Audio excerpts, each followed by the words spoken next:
wrestling. United States, Soviet Union, the two toughest countries in the world in this style of wrestling, going head-to-head. Vanny was very successful with that leg shot. You heard Coach Humphrey say yank on the head and go underneath. We'll see if Vanny listens to these instructions. And typically, Jeff, the Soviets are not as aggressive in the second period as they tend to be in the first. They have that scientific approach, a lot of technique, but they have a tendency to slow down. Well, their tendency is to score first and try to score heavy and then to hang on to that lead. I think it's important for Vanny to set a very strong pace for this second period and try to score quickly, thus putting the Soviet in a very tough position. But I believe there's a caution, and they're going to caution Vanny. You're allowed 2 cautions. If you receive your third, you're disqualified. And in a caution situation, you can put your opponent down on the mat as the Soviet here, or keep them on the feet. And Vanny defends that gut very well there. So Tim Vanny receives his caution. Not really listening to his coach or to what you're saying, Jeff. He needs to be more aggressive because he's down, and he's got precious little time in order to catch up. 1 minute and 50 seconds remaining here in the second period. Tim Vanny down, and they're leaving him down a long time. It seems he's down here much too long. The Soviet hasn't scored any points. He has the lace leg here. And, oh, a great counter by Vanny. He's able to reverse the Soviet. And that will now make it 8-5 in favor of the Soviet. Vanny is coming back. He needs a turn here. And this is where I feel the Americans need the work, is in this down wrestling. The Soviets are extremely good at it, and our collegiate style doesn't help us for international wrestling. So a reversal there by Tim Vanny of the United States to score 8-5, but again, they're leaving the Soviet down too long, too. Well, this will favor the Soviet. Vanny has been unable to turn him, and the Soviet, while laying there, can rest. Timmy! I cut! Come on, you gotta hustle! I cut! Get out there, he's tired! Timmy, gotta have a good shot! Coach Jim Humphrey trying to get Tim Vanny fired up. He needs to have some points, and time is running out in this period. Nice shot there by Vanny, in on the leg. Well, if he can do what he did in the first period, the Soviet just dropped down. He didn't even bother to try to counter that because Vanny was able to score big points on him earlier. He dropped right down, and now Tim Vanny again is in this position where he has to turn the Soviet. You see the Soviet turning his head towards the inbounds. That's because he doesn't want to go out of bounds under attack and give up another caution. And so 1 point takedown for Vanny, kind of relinquished there by the Soviet. He has the lead. They're brought back up to their feet in the center of the mat. Time running down. Score right now 8-6 in favor of Karamchakov of the Soviet Union. Look for Vanny to go right back to a leg shot. He's been attacking the Soviets' left side. Karamchakov here content with where he's at. He's just fending off the attack. He's really not trying to do anything but defense. Well, he's content. He's got the lead. It's up to Vanny to attack him. And, whoa, a little showmanship. That's very uncharacteristic. Oh, and a little foot sweep at the end of the boot. It's very uncharacteristic of the Soviets. Normally no emotion whatsoever. And, in fact, they're going to caution the Soviet for that little outburst. And Vanny chooses to keep them on the feet, and I think that's a smart move. He hasn't been able to turn the Soviet. Perhaps he can take him down, not to score, and we can go into overtime. And Vanny back in on the leg. Karamchakov gives up the point. Vanny now behind by 1 point. Score 8-7. Time running down. He needs big points quickly. The time will run out. Karamchakov celebrates. He has won the first match 8-7. over Tim Vanny of the United States. That gives the Soviet concentration, all focused to one end, scoring points. World Cup and Olympic freestyle coach Jim Humphrey explains the scoring system. In international wrestling, there are 5 categories of scoring. With the help of Mark Manning in the red singlet and John Gier in the blue singlet, we'd like to demonstrate those categories to you today. The 1-point maneuver is scored from a neutral position when an athlete takes his opponent down to the mat, scoring a 1-point takedown. Another means of scoring 1 point is the reversal, when the bottom man comes to the top, scoring 1 point again.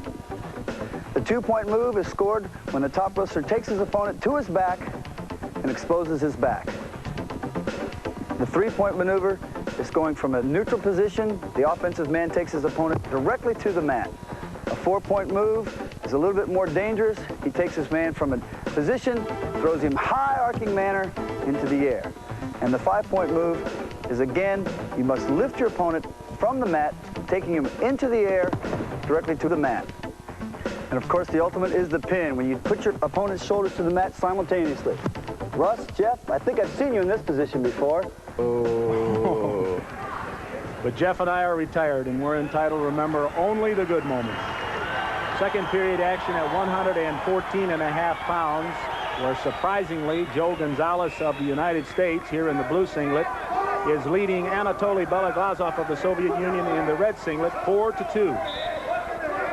Well, it may be a surprise, Beloglazov being that experienced, world Olympic champion and such, but he's been out of competition because his weight is giving him a problem. As you can see, he's an extremely lean wrestler. And Joe Gonzalez, countering a Beloglazov attempt, scores the takedown.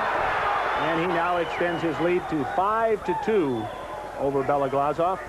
Conditioning, again, will probably be a factor in this match. Certainly will. The Soviets like to come out in that first minute of the second period and do what they do in the beginning of the match. Score quickly, frustrate your opponent. But Joe has turned the tables on him. He has scored first now, and Anatoly now has to carry the match to Gonzalez. Beloglazov has been a coach for the Soviet Union, and if he loses this match, maybe he'll decide to go back into it again. He might join us retirees, Russ. That's true. And again, Gonzalez in on the leg. This is what he does best. He's a takedown artist. He'll hang on to that ankle. He's got to be careful not to expose his back, or else he'll give up points here. Beloglazov doing a nice job of countering out that attack by Gonzalez. No points scored here. I think quickly they'll bring them back up to their feet. They're kind of a stalemate position. And there it is. We start again in the center of the mat. Well, he's being cautioned. They're cautioning Beloglazov. Gonzalez will have his choice now. He'll put him down. And that's a good move with the lead. Even if you can't turn him, you put him in a situation where he is not going to score on you. We'll see what Joe does here on offense. You can see he's not spending a lot of energy. I think he's doing the smart thing here. Kill some time, regroup, and attack well on the feet. Under a minute and a half left in this final period. 2 3-minute periods in every international wrestling match. 3 officials on every mat. The referee makes the calls, but he has to receive confirmation from either a mat judge or a mat chairman to score the points. And it's now Gonzalez who has the lead and will be content to sit back a little bit and came up with a leg here. See if he can lift. And instead he drops Beloglazov to his backside, scores the 1-point takedown, now extends his lead 6-2. Joe Gonzalez out of Tempe, Arizona. Surprising lead here, 6-2 over Beloglazov of the Soviet Union. Beloglazov's brother Sergei did not come to the United States on this trip. He's probably the best wrestler in the world. Well, Sergei and Anatoly are identical twins, and certainly Sergei is considered by many experts the most dominant wrestler ever at 125 pounds. And Joe Gonzalez is cautioned. It's his first. Beloglazov elects to put him down. This is probably where he can do some damage. The Soviets are very good on top, and here he's hooked up a 3/4 Nelson's, and if that elbow comes across Joe's neck, that will be an illegal move. But he needs a lot of points here, and I think Gonzalez is very content to stay on bottom in defense. And Beloglazov is very tired. Almost the end of 6 minutes of action here at 114.5 pounds. Gonzalez blocking off, making that attempted shot on the leg, almost countered. Content to hang on to the leg, time running down. Stalemate position, no change. There it is, the end of the match. The winner, Joe Gonzalez. He's excited. It's a big win for him. The first win in this World Cup for the United States. The second match, 114.5. Joe Gonzalez winning 6-2. Now let's take a look at the final points scored here by Joe Gonzalez. He does a nice job of blocking off the attack by Beloglazov, then reaches across, posts on the knee, spins around behind, and gets the 1-point takedown. Now let's go to Jeff with the winner. Joe, you faced some injuries and some time off from competition. You just defeated the more experienced Soviet. Does that make you an upstart? I don't know if I'm the young upstart. He's about a year older than me, but the last time I wrestled him was 5 years ago, and he beat me bad. In fact, he pinned me. And this was kind of like a revenge match. I wanted him, and I came out on top. Gonzalez the winner, and that ties the team score 1-1 in the World Cup Freestyle Wrestling. Match second period action, 180.5 pounds. We're looking at Mike Sheets of the United States here in the blue singlet. He will be wrestling Alexander Tambatsev of the Soviet Union in the red singlet. Sheets is leading 2-1 as we start action here in the second period. The typical Soviet strategy is to come right out and score within the first minute, putting the pressure on your opponent. Sheets leads 2-1 right now, and if he could score, I feel that would put him in the driver's seat and force the Russian to come with him. Usually, in that situation, you leave yourself open and you can score. Tambatsev takes a shot, gets the takedown here. 1-point takedown for Tambatsev of the Soviet Union. That'll tie the match now at 2-2. Sheets needs to have a good defense here, not get turned. Mike's in great shape. I think conditioning will be a factor, and I think it'll play into Mike Sheets' hands. He's not necessarily an experienced international wrestler for him. No, he isn't. He's just graduated from college within the last 2 years, and he's developing as an international wrestler. And Mark Schultz right now reigns in that weight class, 3-time world champion. He's a little different, though, as a collegiate wrestler coming in, because he is very good on top. He's very good with his legs and can turn people, as well as being very good on his feet. And here we have a takedown into a gut wrench for a 2-point tilt as well. That was great execution by Mike Sheets. He took his opponent down, and without breaking or pausing, capitalizes on his opponent's frustration, takes him right into a gut wrench tilt, back exposure. He got 3 points total for those 2 moves. And he now leads 5-2 in this 180.5-pound match. And tight leg combinations here. He's got good torque with that leg in here. Tremendous torque on the Soviet. He'll continue to pull the Soviet towards him and look for back points, and almost had him there. He has to break 90 degrees, and there it was. There it was. That's worth 2 points. He increased his lead now to 7-2. And if I were Mike Sheets, I'd freeze the Soviet right here. But instead, he let him go. I'd be happy with a 7-2 lead with a man on his back. I'm happy to stay there. Again, we're seeing that the United States, well-conditioned, coming on very strong in the latter period. But with a 7-2 lead now, Mike Sheets is definitely in the driver's seat. He will now pick and choose his opportunities to score, and the Soviet now has to open up more in order to execute offense, and he'll leave himself open at times. Hopefully Mike can take advantage of that. Less than a minute remaining in the second period. I thought maybe we had a caution, but it might have been to tie a shoelace. Keep moving, go to the Exactly left what it is. side. Attack the left side. Coach is giving some advice. They seem confident here. Sheets is in control of the match and sets the tempo of the match well. And he just gave away a point. He didn't even try to counter that. I think he's now looking at the clock and starting to think kill time, maybe give away the 1-pointers, just as long as he's got that 1-point lead at the end of the match. Tambatsev of the Soviet Union, a silver medalist in the World Championship. Mike Sheets is wrestling a fairly tough Soviet competitor. This is great experience for Mike Sheets, and to be ahead of this wrestler at this point shows that Mike Sheets has come a long way in his international development. Oh, great try there. And he's going to give up the point.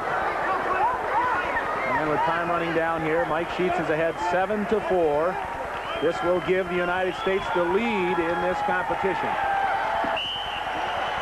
He had a whistle. There's still 7 seconds left. They must have they're bringing them back to their feet. The rest of the last 7 seconds on their feet. And Mike Sheets should be very happy with the performance here against an experienced and successful Soviet wrestler. And there's the time. The match is over. Mike Sheets, the United States, wins 7-4.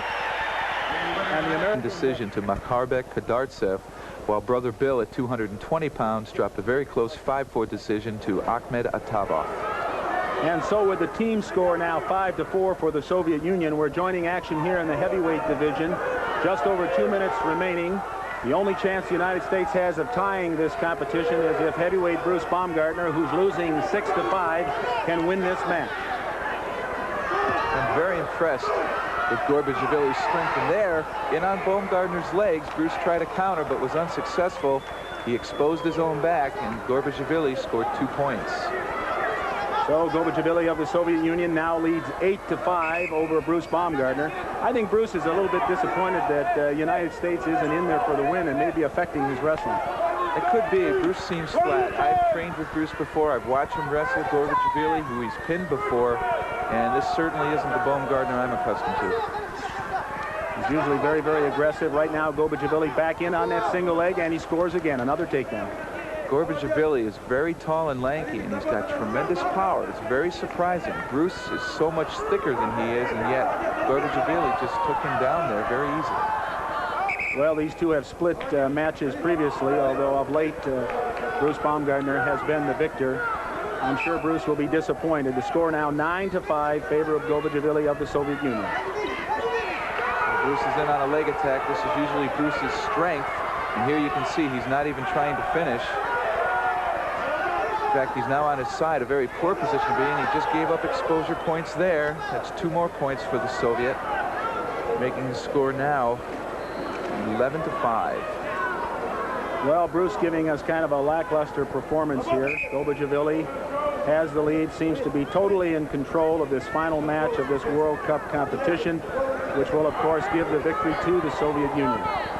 You can almost see it in Bruce's eyes. You just don't see the intensity there that I'm accustomed to. If I were trailing in this match right now, I'd be going full sprint to try and score some points, and Bruce just seems to be going through the motions. Here, Gorbachevili is actually going to give up a point, it seems. Well, we've seen it before. When you're ahead, there's no sense in making a mistake that'll score some back points. Soviet coach Ivan Yurigin. You've had some experience with that, man. Unfortunately, I came up on the short end. Well, I certainly feel the silver medal at Montreal in 1976 is something to be proud of. Well, Bruce Baumgartner scores a late takedown here. That brings the score to 11-6. A little bit too late, though. Well, Bruce has been undefeated here in this country. He's an Olympic champion, a world champion, and a good world champion, and I know he understands that today was not his day. And Gorbachevili takes the final shot here, but Bruce counters. Again, he scores another point to make the score 11-7 as time runs down. The final period, final match. David Gorbachevili of the Soviet Union wins 11-7 in this match, and the Soviet Union wins the 1988 World Cup 6-4. And this typifies the frustrating day Bruce Baumgartner had. Gorbachevili initiates a double leg attack. Bruce fights to keep his balance. Gorbachevili gets to his feet, drives Bruce down, and Bruce will give up 3 on his way to scoring 1. Rush, you're with Coach Humphrey. He can't be happy. 6-4. Was it what you expected to lose to the Soviet Union? No, it's not what we expected at all, Russ. Metzger's match, getting stuck by the Soviet, Magomedov, was a real surprise to us. Andre had beaten him a couple of times. And I thought that in those last 3 weights, we were going to win a couple of those. And they were some close matches, some questionable officiating.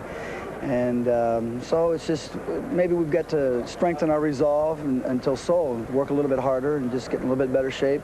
Think about our strategy a little bit more. I think the Soviets maybe controlled the mat a little bit better than we did today and maybe got a few more of the calls. Well, the coach isn't happy, and neither is Bruce. The Soviet Union wins the World Cup 6-4, and the United States has work to do before Seoul. And there'll always be another day to smile at, another battle to compete in, but you do it with pride and a little help from a friend. Nice thought. For Jeff Platnick, I'm Russ Hellickson, saying so long from Toledo, Ohio. Since the show was